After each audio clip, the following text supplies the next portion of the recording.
जो साधक पवित्रता से, चाहे गृहस्थ में हो या व्यक्त हो, नैष्ठिक ब्रह्मचारी हो या सीमित ब्रह्मचारी हो, सीमित ब्रह्मचारी कुछ वर्ष बाद फिर गृहस्थ में जाना है, नैष्ठिक ब्रह्मचारी आजीवन ब्रह्मचर्य रहना है, उसको इन 21 बातों को ध्यान पूर्वक सुनना चाहिए और अपने जीवन में उतारना चाहिए। पहली बात ये समझ लो कि वीर्य, प्राण और मन तीनों का एक तारतम्य है। ये परस्पर इनका घनिष्ठ संबंध है। इनमें से एक भी बिगड़ा तो तीनों बिगड़ जाएंगे। वीर्य बिगड़ा तो प्राण शक्ति कमजोर हो जाएगी, मन चंचल, अशांत, मलिन, पापमय हो जाएगा।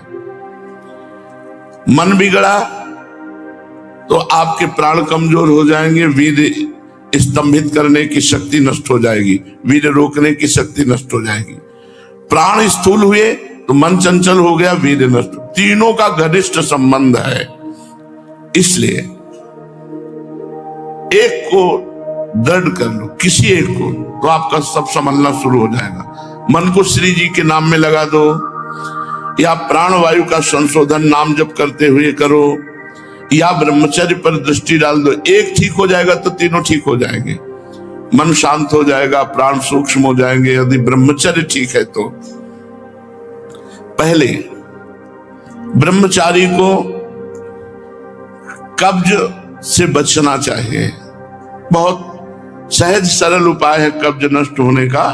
इसका हमने वर्षों प्रयोग किया है। वो छोटी हर पीस लीजिए, मिक्सी में पीस लीजिए या सिलबट्टा से पीस लीजिए, सहज पीस जाती है। उसको एक डिब्बे में रख लीजिए और ईसबगोल की भूसी, एक कटोरी में 2 चम्मच ईसबगोल की भूसी डालिए और 1 चम्मच या 1.5 चम्मच छोटी हर डालिए। दोनों को मिला दीजिए और पाउडर ऐसे थोड़ा मुंह में डालिए और दूध से ऐसे ऐसे करके फिर लीजिए, फिर डाल लीजिए। 2 बार में, 3 बार में, 1 बार में, जितने में आप आ जाए। और 250 ग्राम दूध, ज्यादा दूध नहीं, 250-300 ग्राम दूध ले लीजिए और इसको 1 हफ्ता लेते रहिए। अपने आप आंतों को सही करके कब्जियत नहीं होने पाएगी। मल अवरुद्ध होना ही ब्रह्मचर्य के स्तंभित करने में बहुत परेशानी हो जाएगी, क्योंकि वो गर्म और बहुत विकार युक्त होता है। जो कब्ज है कई रोग पैदा कर देती है। इसलिए ब्रह्मचारी को चाहिए कि प्रातः काल उठकर कम से कम 500 ग्राम पानी हल्का सा गर्म करके वज्रासन में बैठ करके धीरे धीरे 5-10 मिनट में पीना चाहिए। फिर 200-400 कदम टहल करके फिर शौच जाना चाहिए। आप देखना, आप कब्जियत की शिकायत खत्म हो जाएगी अगर आप ऐसे करेंगे। दूसरा, मैदा और पकवान और चाय, ये कब्ज बनाने वाली चीजें ब्रह्मचारी को नहीं लेनी चाहिए। जब तक 50 की आयु ना हो जाए तो चाय पीना ही नहीं चाहिए, चाय की जरूरत ही नहीं है। 50 के बाद ठीक है, 50 वर्ष की आयु हो गई, अब उसके बाद थोड़ा शरीर गर्म करने के लिए लेने लगी, कोई बात नहीं। लेकिन जवान साधक को चाय आदि की जरूरत नहीं है बेमतलब में। कुछ साधक काफी, और ये सब चीजें उनकी हैं जो बहुत ऑफिस में काम कर रहे हैं, जग रहे हैं, थोड़ी चाय ले ली, फिर गर्म हो गए, फिर सेवा में लग गए। साधक को नहीं लेना चाहिए। ब्रह्मचारी को चाय, कॉफी, ये चीजें, कोई भी व्यसन नहीं लेना चाहिए। तीसरा, अत्यंत आवश्यक हो तो किसी को छुओ, नहीं छुओ मत। रोगी को छूने के लिए कोई परहेज नहीं। मान लो कोई रोगी है, आप सेवा में लगे हो, तो उस समय कोई परहेज नहीं, पूरे बिल्कुल प्यार से उसकी सेवा करो, कहीं कोई तुम्हारा नुकसान नहीं होगा, क्योंकि भगवत भाव से सेवा कर रहे हो। और बड़े बूढ़े व्यक्तियों की सेवा, उनकी सेवा में परहेज मत करो।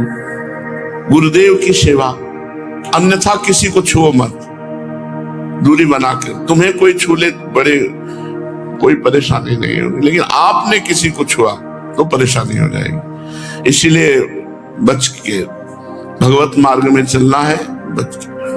अब वो कैसी पवित्रता से है, कैसे विचार वाला है, कैसे आचरण करता है, उसके सारे परमाणु शरीर में है। आप टच करेंगे वो परमाणु आप में आ जाएंगे, बच के। चौथा, किसी से अश्लील बातें मत करो। ब्रह्मचर्य रहना है तो गंदी बातें, भोग संबंधी बातें, अश्लील बातें ना करें। पांचवा, बाल काढ़ना, काला लगाने लेना बालों में, मांग का, ये सब बिल्कुल नहीं। कपड़े इसी पांचवे में, बाल, कपड़े, श्रृंगार, शौक, शौकीनी, ये सब ना करें, क्योंकि ऐसा करने से शरीर, मन, बुद्धि ये तीनों रजोगुण से युक्त हो जाते हैं और साधक का पतन होने लगता है। जब हम भगवत मार्ग में चले तो शरीर राग ही त्यागने के लिए चले, तो श्रृंगार काहे को, किस बात, किसको अंगूठी दिखाना है? ग्रह नक्षत्र जीतने अंगूठी से, तो साधक किस बात के हो कि अमुक रंग का नग पहनो तो अमुक ग्रह तुम्हारे अनुकूल हो जाएगा। तो ग्रहों को अनुकूल चलने, ये आप भगवत प्राप्ति के लिए चले हो। बहुत सावधान है, ये सब श्रृंगार साधक को नहीं करने चाहिए। तो बाल सजाना, कपड़े सजाना, शौकीनी करना, ये सब। वृंदावन की रज लगाओ, महापुरुषों की चरण रज लगाओ, तिलक लगाओ, कंठी बांधो, फिर जाओ। भगवत मार्ग उदासीन होता है, उदासीन अति रही गुसाई। देखो कितने उदासीन है परमहंस सुखदेव जी, कि वस्त्र भी धारण नहीं किए। 16 वर्ष की अवस्था, आत्मलाभ से परिपूर्ण, निरंतर भगवत चिंतन परायण। तो वस्त्र सात्विक धारण करे, सात्विक वैष्णव पद्धति से वस्त्र धारण करे, वैष्णव पद्धति से श्रृंगार करे। तिलक लगा लिया, भगवत प्रसादी चंदन लगा लिया, भगवत प्रसादी माला धारण कर ली और जाकर भगवत चर्चा की। छठवां, वही वस्तु पाओ जिसमें तुम्हें ज्यादा स्वाद न मिले और तुम्हारा स्वास्थ्य ठीक रहे, तुम्हारा शरीर बलयुक्त हो, सात्विक भोजन हो और स्वाद रहित भोजन हो। पूज्य पंडित मास्टर बाबा, पूज्य पंडित गया प्रसाद जी के शिष्य जो पंडित मास्टर बाबा थे, उनके यहाँ साधकों की हलवा में चीनी नहीं होती थी और सब्जी कढ़ी में नमक नहीं होती थी। हम भी जब दंडोती परिक्रमा लगा रहे थे तो, अब बोलो क्या भोजन, खीर है उसमें चीनी नहीं है, हलवा है उसमें चीनी नहीं है, और नमकीन पदार्थों में नमक नहीं, न नमक न चीनी, ऐसा भोजन। तो 2-4 साधक थे पूरे आश्रम में, 2-4 साधक थे। कौन टिकेगा भैया, नमक भी नहीं मिलता है तो कौन टिकेगा? पर वही टिकेगा जिसे सच्चे मार्ग का पथिक बनना है। तो ऐसी चीज मत खाओ पियो जो तुम्हें बहुत पसंद है। सात्विक भोजन करो जो स्वाद रहित हो। 7वां, इत्र, फुलेल, सुगंधित द्रव्यों का लेपन बिल्कुल निषेध है ब्रह्मचारी के लिए। सुगंधित द्रव्य लगाना, इत्र फुलेल लगाना, ये बिल्कुल निषेध है, नहीं लगाना चाहिए। 8वां, प्रतिदिन नियमानुसार व्यायाम करें। व्यायाम बहुत बार साधकों से कहते करो।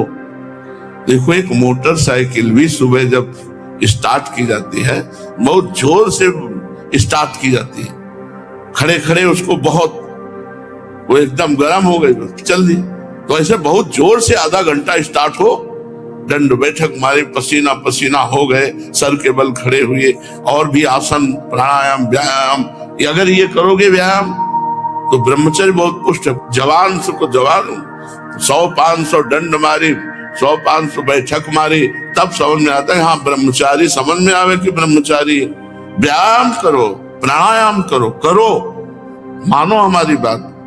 हर साधक को, चाहे गृहस्थ साधक को, चाहे व्यक्ति, व्यायाम तो करना ही चाहिए।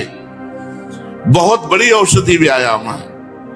प्रतिदिन नियमानुसार व्यायाम करो और भोजन उतना पाओ जितना आराम से पच जाए। 9वां, अच्छी तरह चबा चबा करके भोजन करो। कोई कोई तो ऐसे भोजन करते हैं, कवल गया वो अंदर गया। तो भगवान अंदर कोई मशीन कटिया काटने की थोड़ी लगी है। आते हैं 32 दांत